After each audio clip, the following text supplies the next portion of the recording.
It can, this might be tell.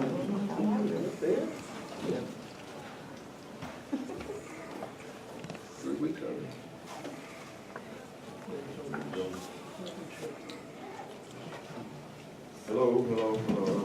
Hello. Guess we're ready to go.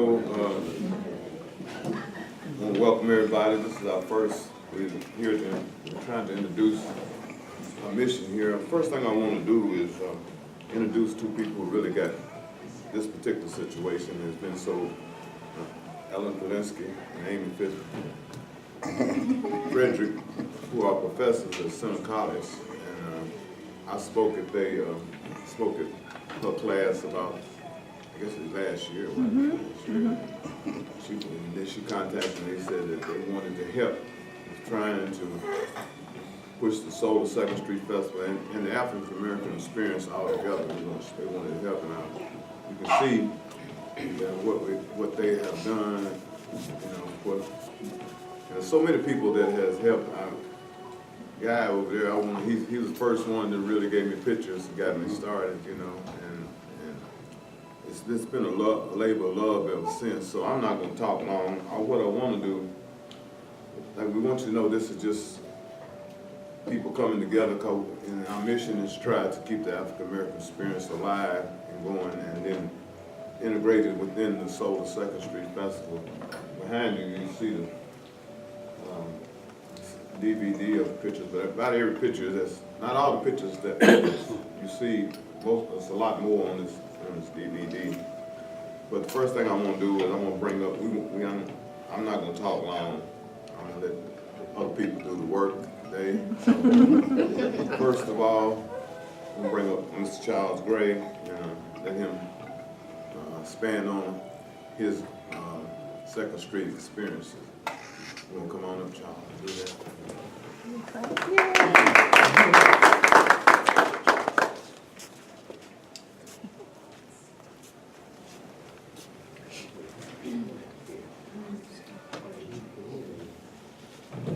I just want to ask for y'all's tolerance. I'm dealing with pneumonia for the last three weeks, so a little slow, a little weak, but I'm doing my best.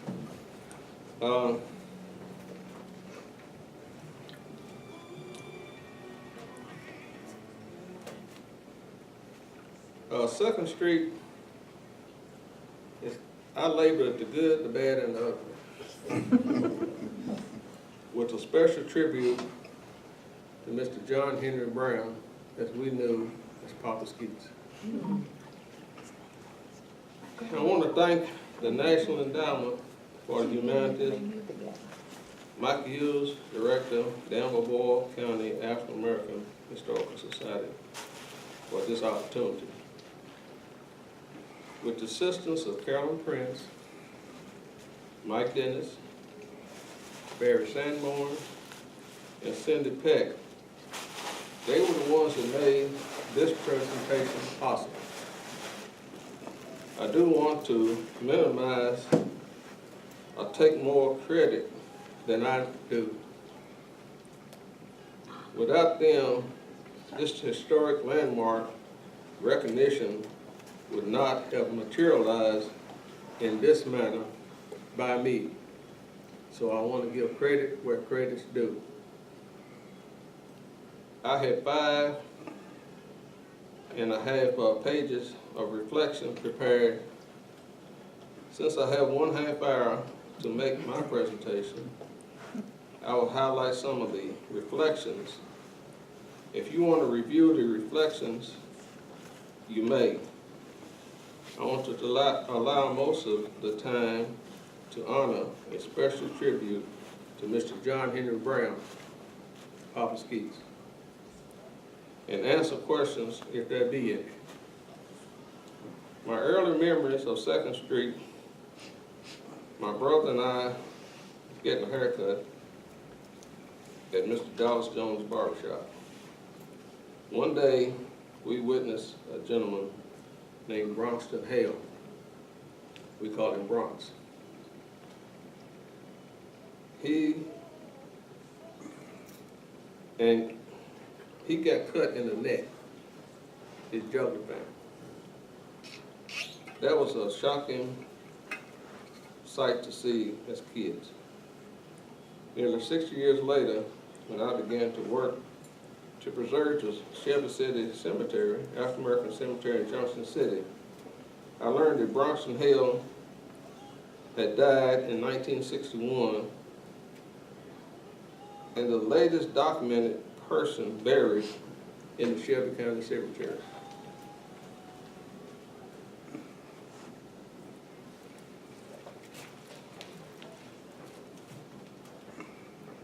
I was a neighbor of one of the owners of the Eli Cab Company, Orestes Richardson. They called him Tiny. One day he asked me if I would like to dispatch the calves. I said yes, with the consent of my parents. I was in Florida. I thought I had arrived. At that time, the white cab companies only served the white people. Eli Cab served black people.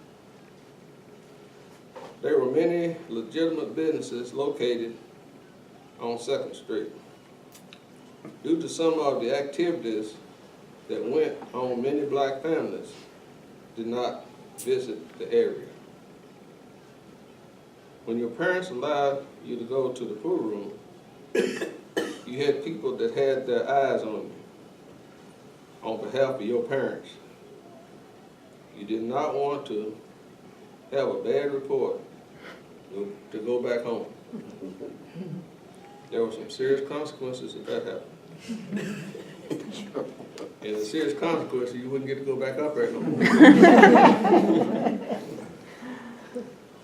Pool was a recreational sport for some, and for others, it was a professional business that played for money. Many pool hustlers came through 2nd Street. I did not witness it for myself, but I was told that the great Minnesota Fats once came through down and played pool at the Eli Pool Hall.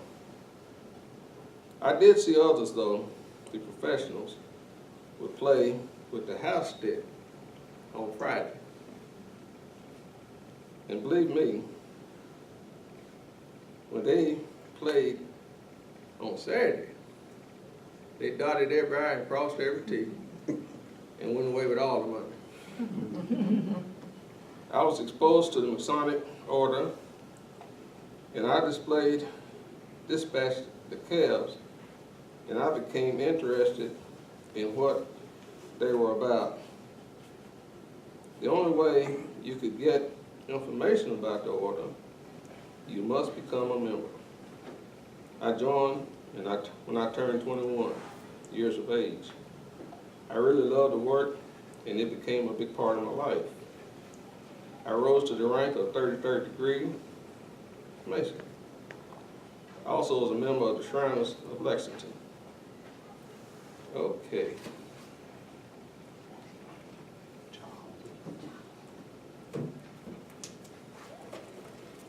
This is Papa Skeets, who I'll be referring to now.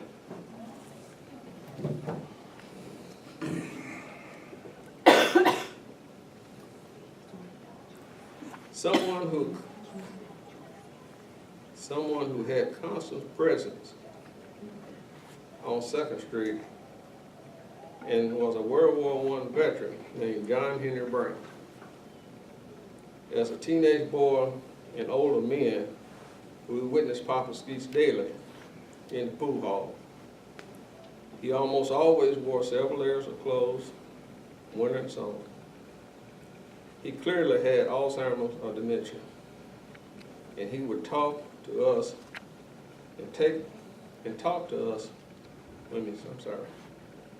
He would talk to us and talk to himself. As kids, sometimes we thought that he was just talking and walking to entertain himself. Sometimes he would say some funny things, and we got a big kick out of that. But none of us boys ever made fun of him. He had a part of the black community and we felt positive of him. Quite often, though, he would talk about his service in World War I. We listened, laughed at him, and wondered about the strange sounding place name he mentioned. And even he described what was he talking about. He repeated his stories so often. I remember a lot of it even after 50 years.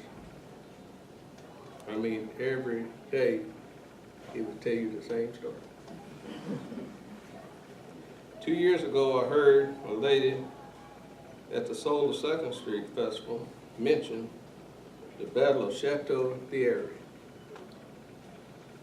I said to myself and to her that I'd heard these places mentioned before, but I never realized that these places was actually a place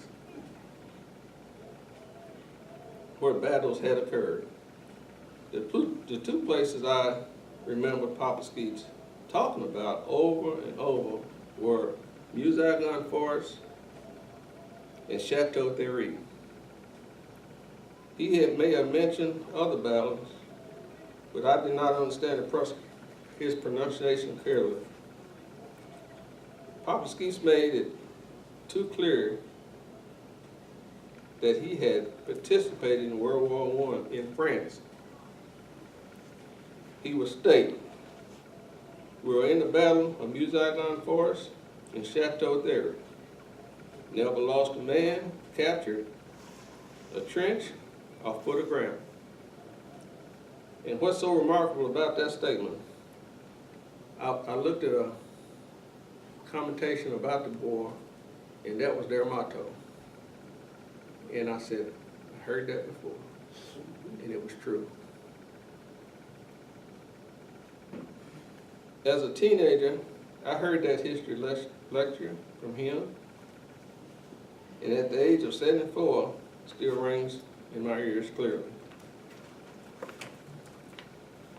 After seeing the PBS series, The History of World War I, hearing the battle being described, and being enlightened on the role and the history of black troops in the war, I feel very proud and honored to have known Papa Skeets. A man from Danville, Kentucky, who participated. I hope that one day the history of our local African American veterans will find a permanent home and preservation. These are a few of my recollections of some of the experience I had on 2nd Street. There were many, many more. Looking back, I think, what an experience. I had to prepare for the life journey. Of many things I regret. One is that I did not realize my 2nd Street experience better. But as I end this remembrance of the past, I believe that we must be thankful for the time we have experienced, the knowledge and obtained. As Papa Skeets, as Mr. John Henry Papa Skeets Brown would say at the conclusion of his lecture, I'm just talking about what I'm talking about. I'm going to say that again. I'm just talking about what I'm talking about. He meant simply that I have lived and experienced what I have stated. And I know it to be factual. Rest in peace, Mr. John Henry Brown. You fought a good fight, you finished your course, and you kept the faith. In this booklet here, I have contents of his life The family genealogy, the registration report, registration card, 1910 census of Houstonville, 1813 Power and Infantry, reviewing for details of his unit. Caretaker of Papa Skeets, I have Miss Sonora Mae Owsley Jones's obituary. I have a photo of David Prince, Papa Skeets, and Jacqueline Bowman. I have a picture of the Girl Scout troop, which Carolyn was in. I have the obituaries of Papa Skeets, the entrance and his stone, which is in Lebanon, Kentucky. And I have my picture on there as the past master of Dork Lodge because it started on 2nd Street. So anybody's welcome to review this at your leisure or whenever you want to. Thank you very much. Oh, no. You have to take questions. Oh, I was supposed to say that. Because I have a question. So you were a member of the Dork Lodge and you talk about the good works. What were some of the specific good works that they did? Well, we would visit the sick, and we would visit the churches, and we did do funeral services of the members. We donated when we had money to donate to special causes. And basically, to be a Mason, that was something. And for me, being a past master behind Professor Bates, I feel like I accomplished something. Yeah. You know. Tell them about what you saw that made you want to join About the shoes. There was 3 gentlemen come from Louisville, and they were shoe shine experts.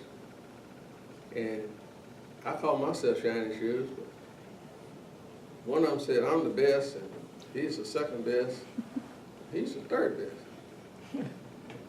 And they took those shoe brushes, and they had a rhythm, you think it's a big troller, which we used to call it, a big troller going. They made music with it. And then when they got to the rag, top, bottom, back, side, and jumping up, down, dancing, I said, man, this is something. I thought the Masons taught you how to shine shoes. Because if you can do that, you can make some money. And so that was an experience and then there was gentlemen. When they came down, they was dressed, they carried themselves well. And like I say, when I turned 21, I had to be there. So that's how that got started. Any more questions? And Carolyn, I know you never thought it would come to this, but I want to personally thank you for all you've done, because Pop Skeets is special to me. Yeah. Mm-hmm. He's very interesting to talk to. And I think I'm going to solicit more information from you about him so I can put it with this. Okay. Mm-hmm. And I do thank you for all you contributed. You're most welcome. And with the technology needed to find all this information, again, I want to thank Mike and Barry and Cindy. Because if they hadn't done what they did and find the grave all over here and over there, this never would happen. And it was important to me to preserve Pop Skeets. Important. And I want, once it's completed, to go somewhere permanent. He should never die. He should never die. Mm-hmm. Everybody needs to know about Pop Skeets. Everybody. Any more questions? Thank you.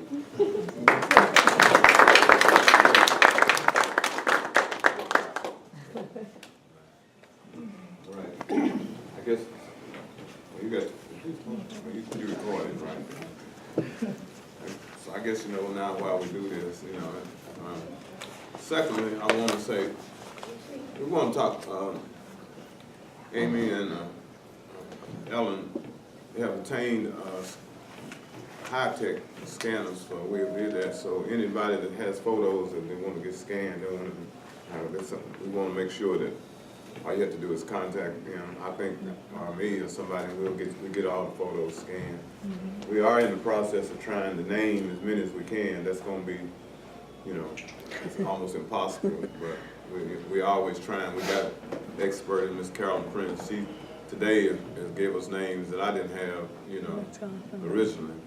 But secondly, I want to introduce somebody that when I first started, this guy England gave me the pictures, and I posted a couple, and some of the pictures that I had got out of my great auntie's house, which kind of got me started. And I was thinking about what to do, and I was just having fun posting on Facebook, and I got a phone call. And from a young lady, or a young lady. Thank you for that.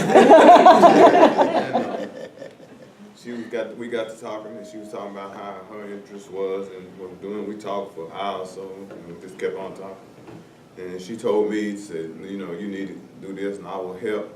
And she said, you need to come to a meeting of the Genealogy Society, which at that time I came, and that's when I met Mike Dennis, Barry Sanborn, and it just started to grow from there. But anyway, I'm not going to talk. I want to introduce somebody to you that's been just, I call her Superwoman, because I can call her up and say, look, I need to know this, or I need to find this, can you find this? And it's in an hour or two, she's calling me back. Well, I found this. I got it typed up to the front desk for you. So, you know. So no further, I'm going to introduce Mary Girard. The first thing I'm going to say is he lies, because he's not. He calls me up, and I immediately turn it around. He calls me up, he says, Mary, I'm looking for this. And then a week later, he's like, Mary, did you forget? And then sooner or later, it appears. But I do try to find as much stuff as possible. I'm also going to say, he mentioned that we have little bookmarks in the back with what I call the styling man. We have no idea who he is. I hope one day we can identify him, but on the back is everybody's contact information.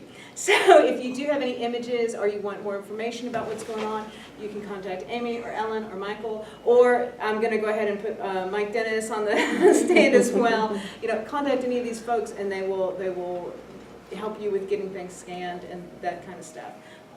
So don't hesitate. And the other thing I'm going to point out next to it, I have the boring job today. I'm really sorry. I'll try to make it go as swiftly as possible, but I'm going to talk about preservation and taking care of your stuff that you might have. But I'm going to talk about a lot of different types of things, and this is a supply list and online resources for information. So if you ever need anything like special archival folders or special boxes, you've got that family Bible that's 100 years old and it needs a good box, well, there's places you can order from. And in the folder that Amy has there, everybody gets a sample folder. Hollinger is a company that makes boxes. They're having a sale right now, 30% off. And it's good until the end of this month. So I put in a little ad for them, mostly because they make fabulous boxes. And if you need any good preservation boxes, you definitely get a hold of them. Oh, and the only other thing I'll say about the suppliers is it's Gaylord, Hollinger, and University Products. They offer almost the exact same products, but the pricing on them varies widely. It's crazy. So if there's one object you want, check all three websites, because the pricing is so different. Exact same product, $10 cheaper on one than the other. So definitely check all three out. Now that I can get to my little information on the inside. Okay. So I'm going to talk about the stuff, the actual stuff we have. And of course, because I'm a librarian, I went to Maya Angelou for a good quote. The more you know about the history, the more liberated you are. I am a firm believer in knowing our history, protecting our history, and teaching our history to young folks who might not have any idea. I gave a tour to a bunch of 8th graders, just downtown tour. The first question I asked is, how many are from Danville? Well, most of them raised their hands because they all went to Bates School. How many's parents were from Danville? Half of them maybe raised their hands. How many grandparents are from Danville? One person. So there is any oral history that might have come from previous, generations is getting cut off as people are more mobile. So it is up to us to teach our local history to the people who are coming in so that they get that sense of place and that grounding, of who we are and that they are now a part of that.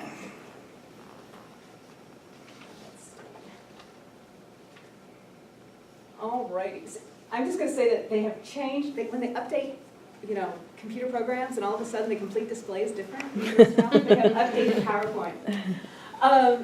So my specialty has always been preservation, and in preservation there are a few, there's three things you worry about. You want to protect the materials and try to keep them around as long as possible. Because we all know what happens to newspapers as they get old. They die. They break apart. So you want to keep them around as long as you can, knowing that they will still have a lifespan. To avoid damage, for goodness sakes, there's no reason for things to get damaged, but things happen, but we want to try to keep them to a minimum. And then to avoid loss of collections, and that is more for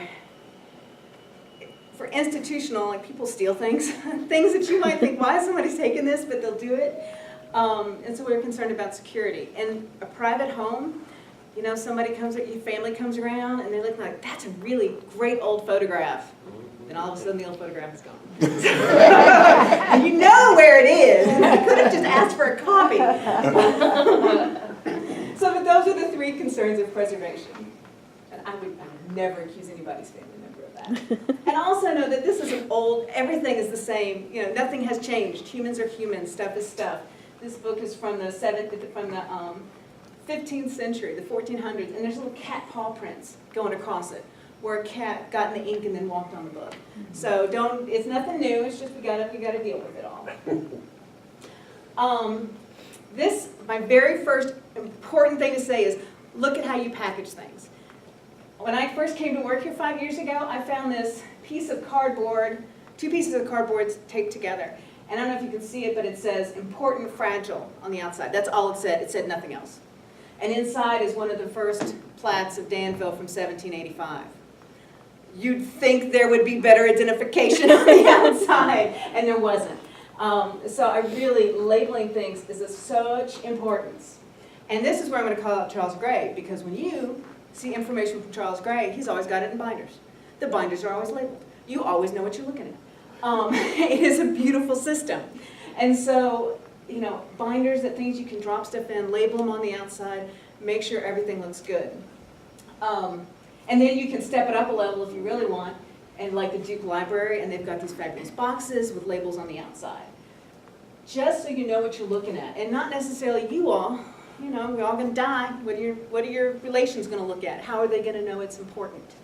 If you have a label on the outside that says, important family stuff, don't throw away, save for family, then they'll know that that's important to keep. If you say important history stuff, give to library, give to somebody else, then they'll know what to do with it. Because what happens is you've got somebody passes, you've got grieving relations generally, and the last thing what they want to do is deal with a bunch of stuff. And that stuff ends up in the trash. And then we're all like, well, why can't we find any torchlights, newspapers? Because nobody cared. I'm also a big fan of a sticker system where you have like, this is important, it's bright green, save, something like that. But just make sure that you disappear one day, somebody's going to know what to do with all your stuff.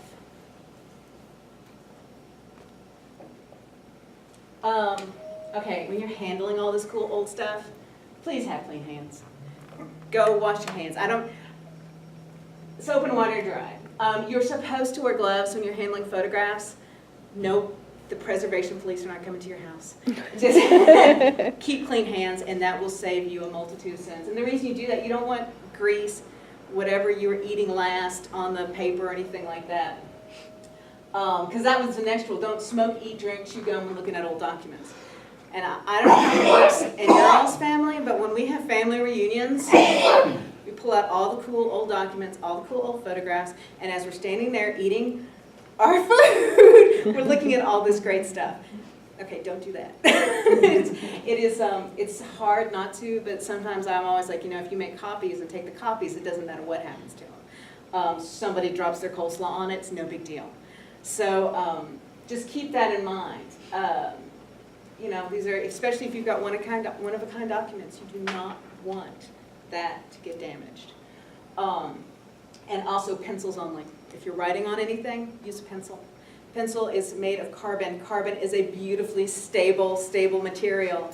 If you write with that, it'll be there forever and always. Whereas pens, their inks they're better now, but they're varying quality. They can hurt the documents. You never know if they're going to fade away or turn green or who knows what else.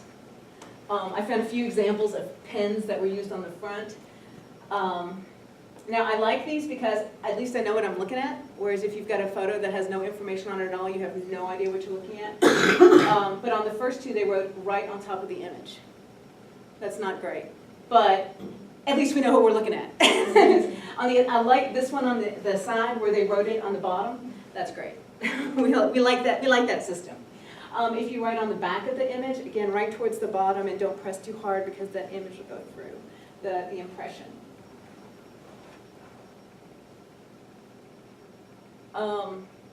Tape, paper clips, staples, and rubber bands. These are the 4 evils of storage. They never come to good, ever. In the photograph, you see that white missing? Well, that's where somebody put a piece of tape on it, and then the tape came off, and it took the emulsion with it. That kind of scratchily looking thing with the yellow, well, that's a rubber band that melted, dried off, and then left residue. The staple has left rust, and that paper clip is just one big thing of rust, and it has become part of the paper. So don't use them. Just don't. Please don't. Folders are great because you can put things that match together, or the little drop-in inserts. Great because you can keep things together without hurting the object.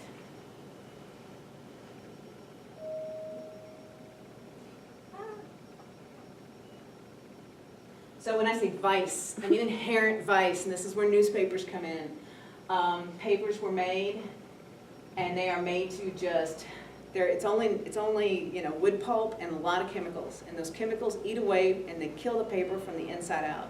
You can see where the newspaper was tucked into the book, and you can see the actual pattern of the squares. Well, the reason you see those squares is because the black ink was keeping the paper from touching the book. Because that newspaper is so acidic. Same thing, the High Times was my grandfather's yearbook from Lexington, and that square in there was somebody tucked in an old photograph. Well, that old photograph is a part of the book now. There's no way it's coming apart. So you just have to be aware of your materials. I mean, if you start seeing something brown, changing color, it's because it's got an inherent vice. There's probably not a lot you can do to save it, except keep it in a box, keep it in a folder, don't put it out in the sun. A lot of times we do want to show things off. I'm a huge fan of copies. I think I've said that, let me say it again. Make copies. Modern technology, we can do digital copies, and they're lovely, and they are perfect to get the job done. And then if somebody really wants to see the original, you can pull it out and it makes it extra special. So that's pretty much the things when it comes to all this paper content that we have. Keep it labeled, keep it, make sure that people know what you want done with it, and keep it protected. But now we have all this digital stuff. And I don't know if MP3 is no longer a format for sound. They've gotten rid of it. It's now MP4 and up. So all those MP3s, what needs to happen to them? They have to be changed up. Same thing with digital stuff. You have to stay on top of all the different changes. These are the most popular social media things. On Facebook, I post for the library, for the Perryville Lions Club, for the African American Historical Society, for the Boyle County Historical Society, for all these groups under their official titles, and then I have my own Facebook page. If I deactivate my own Facebook page, all the information that I posted on all those other sites disappears. I have tried to cut Facebook, and I cannot, because all this other information is going to disappear. So you have to keep that in mind. You say, oh, but I saw it on Facebook. Yeah, it might not be there next week. You never know. So to be honest, what I tend to do, if I find something I like, I save it to my computer. And the system I use is, this is this. I got it off Facebook. Here's who posted it. So I know where it came from. And that's the other key, is you want to know where it came from. So just keep in mind that just because it seems like it's going to be there forever online, it's probably not. And make sure you've got backups of things. All these flash drives, disks, they have to be upgraded every now and again. One of the things that we kind of have going around with with all the groups in this town is we all tend to have backups of everybody else's photographs. Like we share liberally amongst ourselves, and the library keeps what I call a cold storage backup of all our digital files, so that we don't really touch them, but they're sitting there in case, heaven forbid, our entire server crashes and we lose everything. So those are the things you have to keep in mind. Don't assume that anything's going to be there forever. And nothing will work unless you do. Well, nobody's going to do it for you. This image I borrowed from Michael Weiser. If you all don't know him, he's a historian over in Lincoln County. He's great. He goes into people's homes and sorts through stuff like that and picks up what he thinks is of interest. He's really into local history, so he gets a lot of local history stuff. And don't do this. I mean, the reason he usually gets called in is because people, again, the relations can't deal with all the stuff they have. And we're lucky in that he has a good eye for local history. He knows his local history, he has a good eye for it, and he lets us know about it and shares it with us. I guess say we're lucky. What happens if he disappears one day? Who's going to look out for this stuff? We are. So anyway, and tell all your friends, make sure, do you know what you're doing with your stuff when you pass? Have you labeled things? Don't be shy about it. I know people get weird about talking about death, but this is important history. And again, we're only human. We're all going to die. So don't be shy about it. So try to get some of it done. And even if it is just a bin, if nothing else, you've got a plastic bin that says, family, important. You have already done more than a lot of people, so don't be shy about it. And then this is just all the contact information for anybody. Thank you all for listening to me. I tried to get it out as fast as I could. Do you have any specific questions? And again, you can also email me, call me with any kind of random thing. And I keep telling people this, the library will scan images for you. If you have images you want scanned, we will do it for you. Now we have a couple of things we'll do. If you let us keep copies for our files and use them, then we'll do it for free. If you just need them scanned, but you don't want to share them with the community or the library, that's okay too. We'll do it, we'll give you a disc, and we'll charge you $5. So don't be shy about asking us to do that kind of thing. It is one of the things we offer, and we're happy to do it. Yes, sir? You mentioned paper clips back in the 4 no-nos. What about the plastic or the vinyl paper clips? So depends. They'll still, paper clips also distort things. So when you put the paper clips on, you're already distorting the paper, which may or may not matter. It really depends on what you're putting together. If it's just a typed up sheet, it probably doesn't matter if it's distorting. If you get too many of those in a file, all of a sudden you've got like this wonked up edge that's really, and so it becomes more problematic. The plastic ones also, because they're plastic, sometimes as they get older, they'll either get brittle, fall apart, or ooze. They'll get really oozy into the paper. But that's kind of, again, that's fairly years down the line. So I would say for long-term stuff, please don't. But for short-term, if it works, that's great. We use plastic paper clips here for the short-term stuff. Yes? Can you say a little more about this? You mentioned something about Facebook activating your account. No, yeah, so... Does that mean that if I put pictures on different websites, like the African American website, Boyle County, Yep. Then if I deactivate, all the material's gone? It all goes away. I went off Facebook. I had it with Facebook. Stupid politics. I'm done. I'm getting off. And I went off Facebook, and all of a sudden, everything disappeared off our library's website for the history. Everything. And so I said, okay, I guess I'm back on Facebook. Yeah, no, it is an issue. It is a major problem. Don't assume just because you put it up, it's always going to be there. And I don't know there's not a good remedy for it. There's not. Other than, you could have it, you could transfer all of those images to somebody, the administrator who's taking over, and then they can repost them all. But, yeah, it's gone. Yes, sir? My pictures wanted to be uploaded to Google Photos in the cloud. What is the status of pictures that go up there? They're in the Google servers in the cloud. It's a good backup. The chances of Google going down entirely are pretty slim.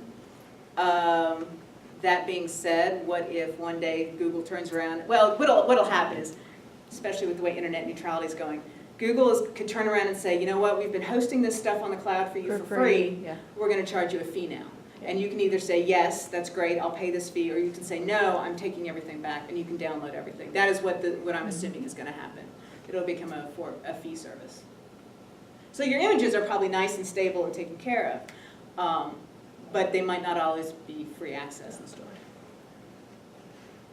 Yes, ma'am. What about hard drives? So if you download a bunch of information onto a hard drive and 15 years later, I'm assuming there's going to be new technology that you might have to upgrade the hard drive?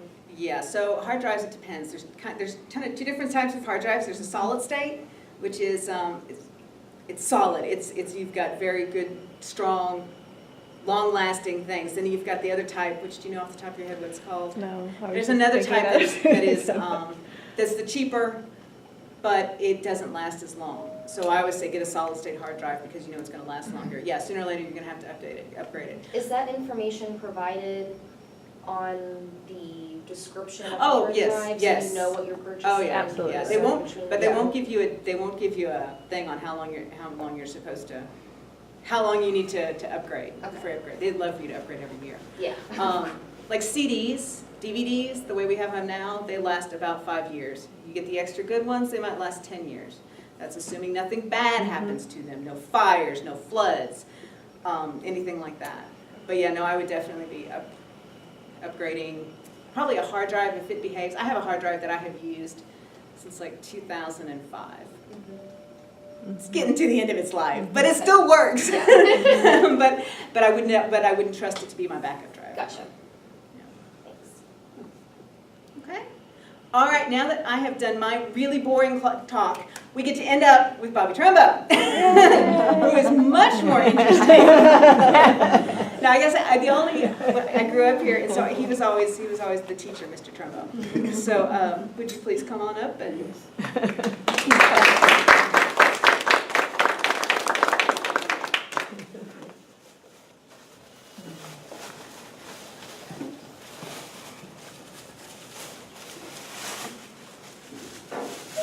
I have so much stuff here, I have to make sure I get all the stuff out that I have to, which I won't be using all of this.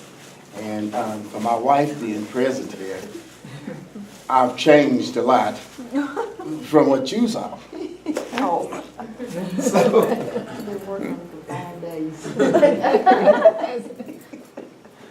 when asked to do this, I don't feel like that I'm a public speaker, even though I taught school for 33 years. So I could talk to kids, but to you, I just don't understand. You know, I'm a little bit worried and everything like this. No, I'm just a talker. I've always been a talker. And I really appreciate you all asking me to come out and do a presentation. But the people that came before me, you all have done an excellent job.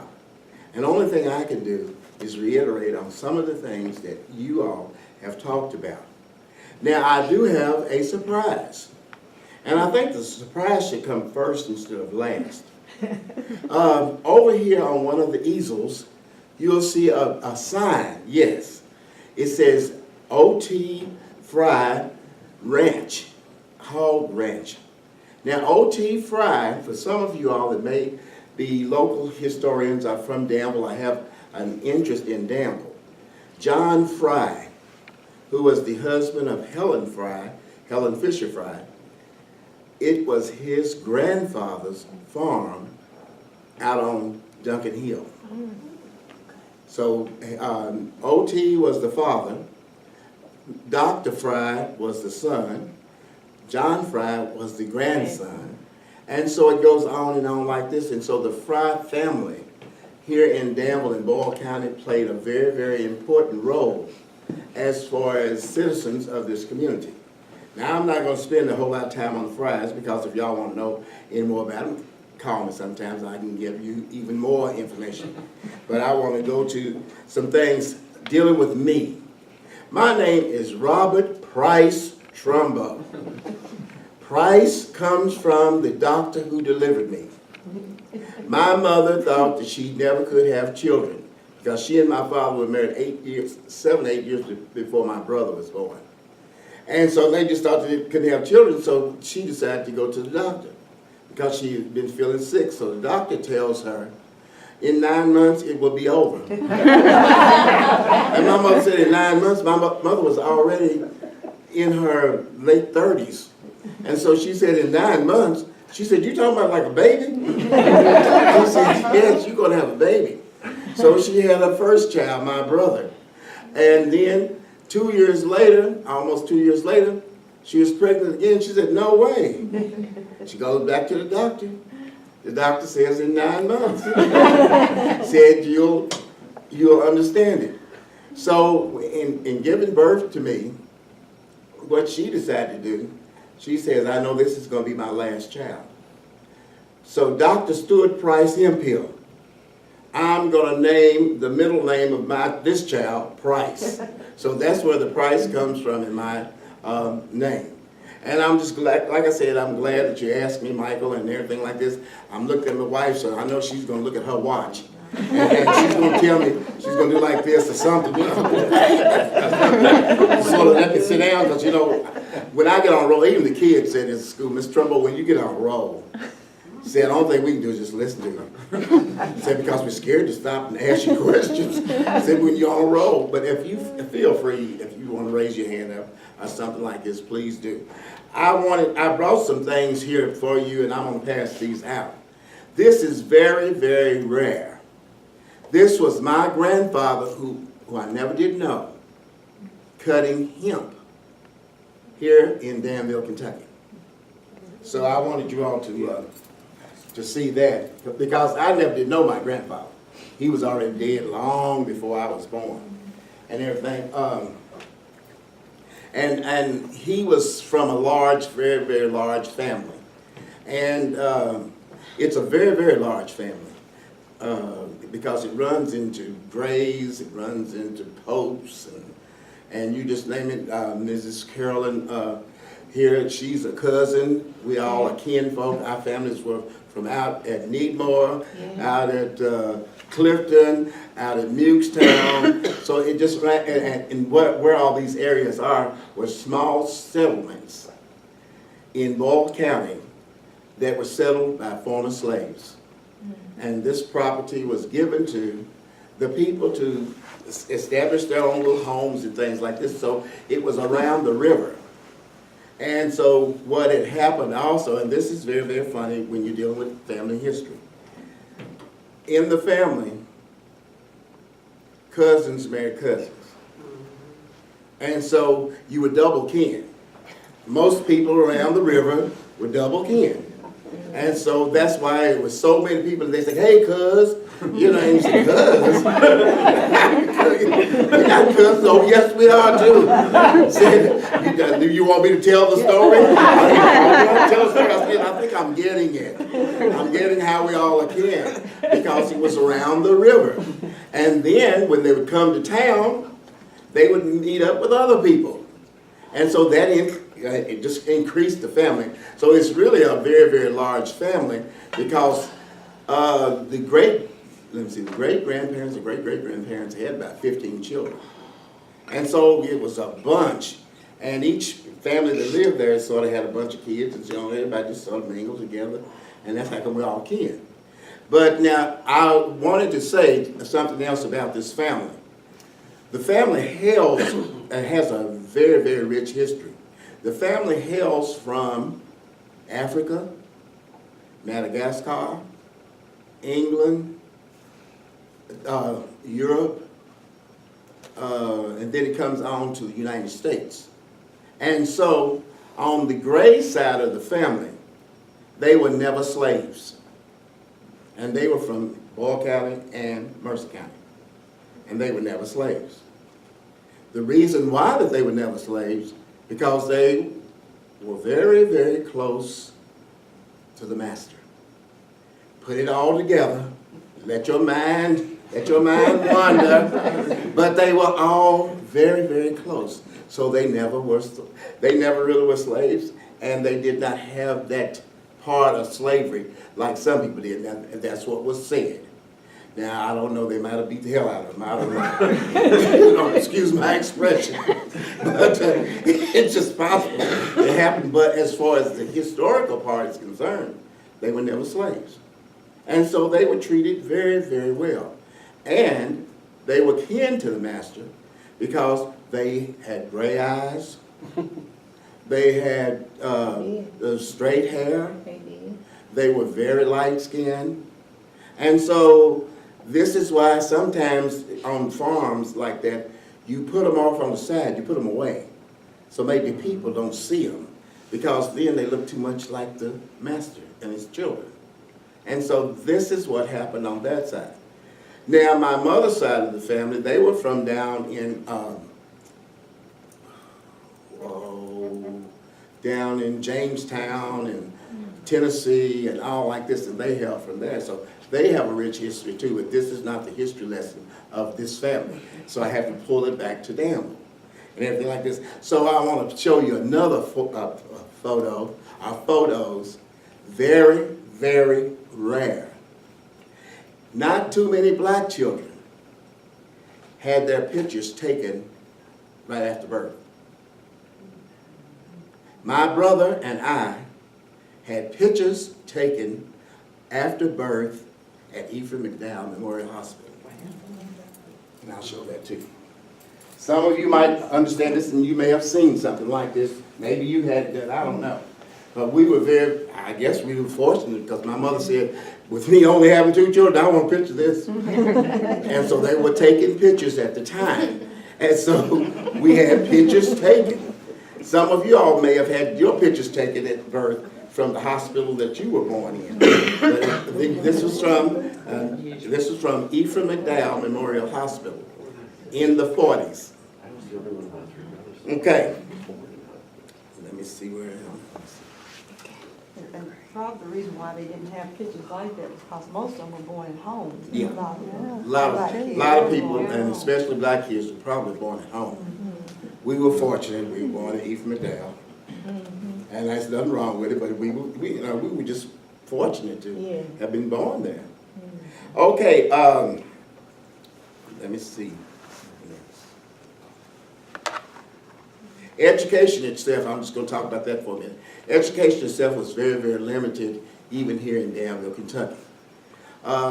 Usually if you were in the country, like in, we call it country, Boyle County, if you were in the country, you went to school for a certain amount of time, then you had to stop going to school, and either you went to work on the farm or else you had to do some other things. So usually the schools in the country, they went to the 8th grade. And after the 8th grade, if you qualified, you could then, and took a test, you could move to the high school.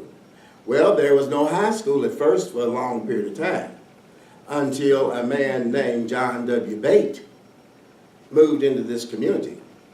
And he did the Bate School itself. There were academies. Now, the churches ran academies. And this was very, very interesting that they ran academies, and one was over on Russell Street. And that was the Baptist Academy or something, whatever the name, I don't know the exact name of it. But now that was just for a few kids that could go there before they actually came up to the real schools. Now after slavery was over, then the Freedmen's Bureau organized a school for colored children, or black children. And it was located close to where Bates School is now. And quite naturally, it was not well endowed with educational things. And you had some teachers that could teach the basics, arithmetic and English and things like this, but it was not very well done. And so a man named John W. Bate came to our community, and he organized the school. He got it back together. And it was so interesting how that he did this. And he raised the first $1,800 to put down on a new school to be built on the property where the old Bates School used to stand. that was very, very important back during the time, because then people could now go to school and finish the 8th grade in town. Then they added the other 4 years, and it became Bate High School. And a lot of people had an opportunity to finish Bate High School. And with starting that, I didn't bring the picture of the school, and I think it may be someplace around here, but it was a brick building. So I saw it. So Yeah, it's right there. okay, it started as a brick building, just this part of it here. And as the years progressed on, they added the gym and they added other classrooms, and this is where the black children went to school. Very well equipped for the time. It was very well equipped for the time, and we had very intelligent and highly educated teachers that taught the school. One lady in particular, and you have to give credit to her, her house is still standing. Mrs. Gertrude Slade. She came in 2 years after Dr. Bate was there, and they taught the whole school themselves 2 years. And this was so interesting because I think that we need to know a lot of the histories. And Mrs. Slade's home is still standing today. And it's so interesting to know that people really cared about Danville. Now, I'm just not only talking about black people. I'm talking about whites, too. They poured in a lot of money so that we could have Bate School. And they were, some people were very interested in seeing that the black kids learned. And they got an education. Well, all of that's a long story, and I'm going to move on from that because my wife might be looking at me in a minute. And a lot of people did graduate from Bate. I didn't graduate from Bate, but I got my start at Bate. And I got my start at Bate, but I finished at Danville High School. And I don't have any regrets because I got a good education at both places. And your foundation is very important. I tell anybody that, your foundation is very important. My foundation was Bate School. And I appreciate it. And everybody used to get mad at me because I was always the leader of everything, cut up and everything like that. I was one of those. But they would always ask me, Bobby, can you do this? Yes, sir. Yes, ma'am. And you had to be like that with your teachers, because if not, they would make sure your parents, and I never could understand this. How'd your parents know what happened in school before you got there? You didn't have to tell them. I never could understand that. How could you know this? And so they said, you better take care of you just when your daddy gets home. And then sometimes Mama would say, I ain't waiting for him to come home. And she would start, and Mama was short. Mama's about to, my wife says my mother was 4'10". My mother was 5 feet 2. My daughter said 4'10", 11. But anyway, and when she bellowed out, and when she got that little strap, and you say, ah! before the Jeep got hit. I don't never remember the hurt part of it except for when I was hollering. Because she hit us so, she'd come down, you know, and you're not going to be cutting up, but that's just the way that you were raised. Now, what I wanted to talk about too is, and you have to remember the community that you were raised in. The area that I was raised in was 2nd Street, Walnut Street, Green Street, Wilderness Road. Where else did I leave? I'm leaving that something. Stanford Avenue, 1st Street, and the McGrody. These are the areas that I was raised in. And let me tell you something else. In black communities, everybody took care of their own, and everybody else's children. And if, like I said, you know, it was just a family of people. And a lot of people stood out in your lives. And I'm not, there are too many